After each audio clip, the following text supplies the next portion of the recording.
जैसे कि आपने पिछली कहानी में देखा था, कैसे दीना अपने 2 छोटे बच्चों के साथ पिछले 4 साल से एक टॉयलेट में रह रही थी।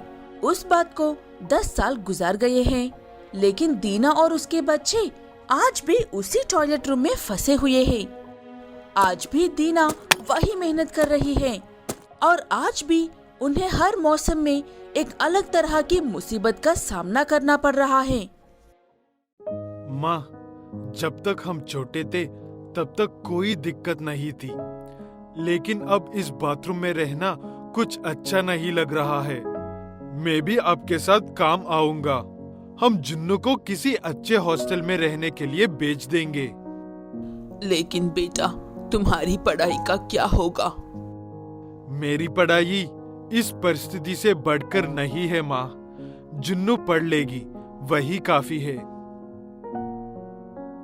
ये कहते हुए बन्नी अपनी माँ को मना लेता है और जुन्नू को एक अच्छे हॉस्टल में बेच देते हैं। और उस टॉयलेट में अब सिर्फ बन्नी और दीना ही रहते हैं। बेटा, मैं जरा सरकारी दफ्तर तक जाकर आती हूँ। अगर तुम कहीं जा रहे हो तो पहले खाना खा लेना। सरकारी दफ्तर जाने की कोई जरूरत नहीं है माँ। पिछले 10 सालों से सिर्फ चक्कर ही काट रहे हैं। सरकारी अफसरों के पीछे फिरते फिरते पता नहीं कितने चप्पल घिस गए हैं, लेकिन किसी ने भी एक पैसे की मदद नहीं की हमारी। ये कहते हुए बन्नी अपनी माँ को जाने से रोक लेता है और खुद मिर्ची के साथ सूखी रोटी खाकर काम पर चला जाता है। बन्नी अपनी बहन को किसी चीज की कमी ना हो, ये सोचते हुए दिन रात मेहनत कर रहा था। जुन्नू को हॉस्टल में 3 नए दोस्त मिलते हैं। वो बातें करते वक्त एक दिन अपने दोस्तों से अपना सारा दुख दर्द सुनाती हैं। जुन्नू की बातें सुनने के बाद उसकी दोस्त जुन्नू को ऐसे देख रहे थे कि जैसे कि उन्होंने पहले कभी इंसान की नहीं देखा थी। मैं इसीलिए अपने बारे में किसी को नहीं बताती हूँ। ऐसी बात नहीं है जुन्नू, हमें बचपन से 4x4 का कमरा सभी सहूलतों के साथ मिलने के बावजूद भी हम नखरे करते थे। तुम्हारी बात सुनने के बाद ऐसा लग रहा है कि हम किसी और की दुनिया की है। तुम चिंता मत करो जुन्नू, हम किसी दिन वक्त निकलकर तुम्हारे गांव जाएंगे और ये सब सारी दुनिया को बताएंगे। ये कहते हुए जुन्नू के दोस्त उसे थोड़ी सी हिम्मत देते हैं और एक दिन जुन्नू के साथ उसके गांव आते हैं। माँ, भैया, ये मेरे कुछ दोस्त हैं जो हॉस्टल में मेरे साथ रहते हैं। माफ करना बच्चों, लेकिन अंदर आने को कहने के लिए हमारे पास इतना बड़ा घर नहीं है। हम आपकी परिस्थिति के बारे में जानते हैं आंटी जी, हम यहाँ इसीलिए तो आए हैं। ये कहते हुए जुन्नू के दोस्त जुन्नू, दीना और बन्नी को उनके टॉयलेट होम के सामने बिठाकर वो लोग इतने सालों से उस टॉयलेट में कैसे रह रहे हैं और सरकार इस विषय पर कैसे मदद कर रही है कहकर सवाल करते हैं और उनका वीडियो बनाते हैं। दीना जवाब देने में थोड़ा हिचकिचाती है, लेकिन उसके बच्चे जुन्नू और बन्नी बिना डरे सब कुछ बताते हैं। वीडियो बनाने के बाद जुन्नू के दोस्त उस वीडियो को अपने अपने सोशल अकाउंट्स में डाल देते हैं। कुछ ही दिनों में वो वीडियो लाखों लोग देख लेते हैं और हजारों सवाल करते हैं। इतना सब होने के बावजूद भी सरकारी लोग दीना को सिर्फ कुछ करेंगे कहकर भरोसा ही दिलाते हैं, लेकिन कुछ करते नहीं है। आखिर में हमेशा की तरह एक फिल्मी सितारा ही दीना को अपना घर बनाने के लिए पैसे देकर जाता है। हमें लगता था कि ये लोग इलेक्शन में इतना जोर लगाकर इसीलिए लड़ते हैं कि इन्हें सच में हम जैसों की फिक्र है। सच तो अब पता चला है, ये तो बस अपने जेब भरने और हुकूमत करने के लिए लड़ते हैं। भले ही दीना की बातें आप में से किसी को अच्छी ना लगे, लेकिन यही सच और इससे ही जिंदगी समझ बैठे हैं।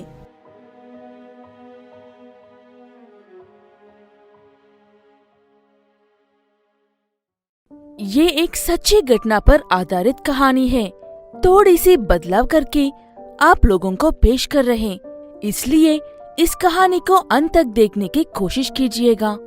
वो एक बहुत ही खूबसूरत गांव था और वहाँ के लोग भी बहुत खुश रहते थे, किसी भी चीज की कोई कमी के बिना। वहाँ के नदियों में बहते पानी से लेकर खेतों की फसल तक सब कुछ शुद्ध था, इसलिए बिना किसी परेशानी की शुद्ध हवा में शुद्ध खाने और पानी को खा पी कर सुकून से रहते हैं वहाँ लोग। लेकिन माँ, फिर से तेज बारिश हो रही है। अब मैं किस पेड़ के नीचे भागूं माँ? इसमें सब लोग तो नहीं आएंगे ना? रुको बेटा, मैं इन बर्तनों को एक साइड में रखती हूँ, उसके बाद हमें खड़े होने की जगह तो मिलेगी ना। ये कहते हुए छोटी सी मैचिस की डिब्बी जितने घर में जाती है दीना। भाई को भी साथ में लेकर आओ बेटा, बारिश बढ़ गई तो परेशानी होगी। ये कहते हुए जुन्नू को भेजती है दीना।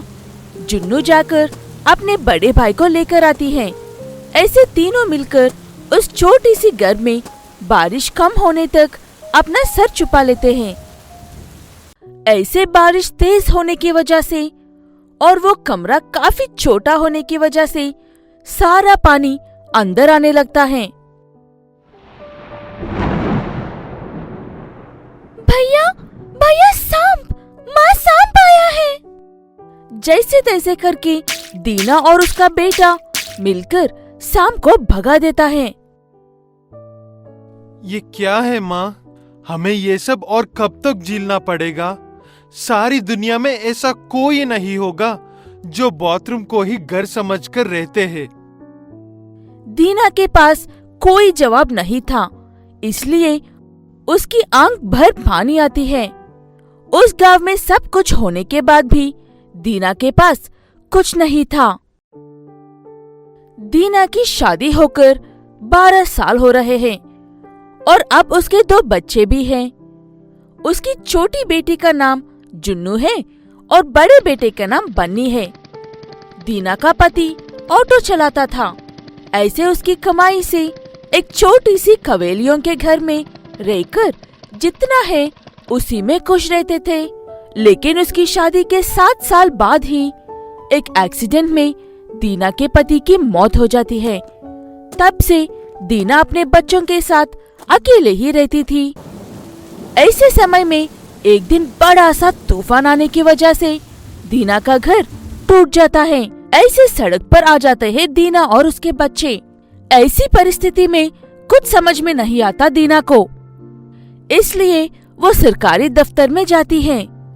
जाओ यहाँ से, यहाँ पर पहले से ही हमारे सर पर ढेर सारी परेशानियां हैं। जाओ यहाँ से। ऐसा मत कहिए साहब जी, मैं और मेरे बच्चे सड़क पर आ गए हैं। अब आप ही हमारी मदद कर सकते हैं। मेरे पति ने कहा था कि हमें सरकार की तरफ से घर मिलेंगे, आप मदद कर दो ना। ठीक है, देखेंगे। सारी दस्तावेज सही है या नहीं देखने के बाद अब जाओ यहाँ से।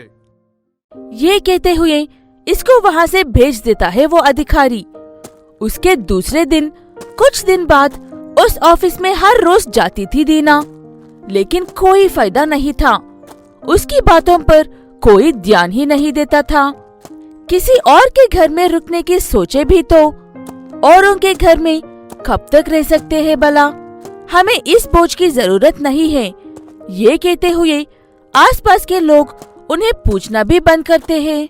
ऐसे फिर कर थकी हुई दीना बच्चों को ऐसे रोड पर रखना अच्छा ना लगने की वजह से, चलो बेटा, हम यहाँ पर ऐसे कितने दिन भी क्यों ना रह लें, हमें कोई पूछ कर नहीं देखेगा।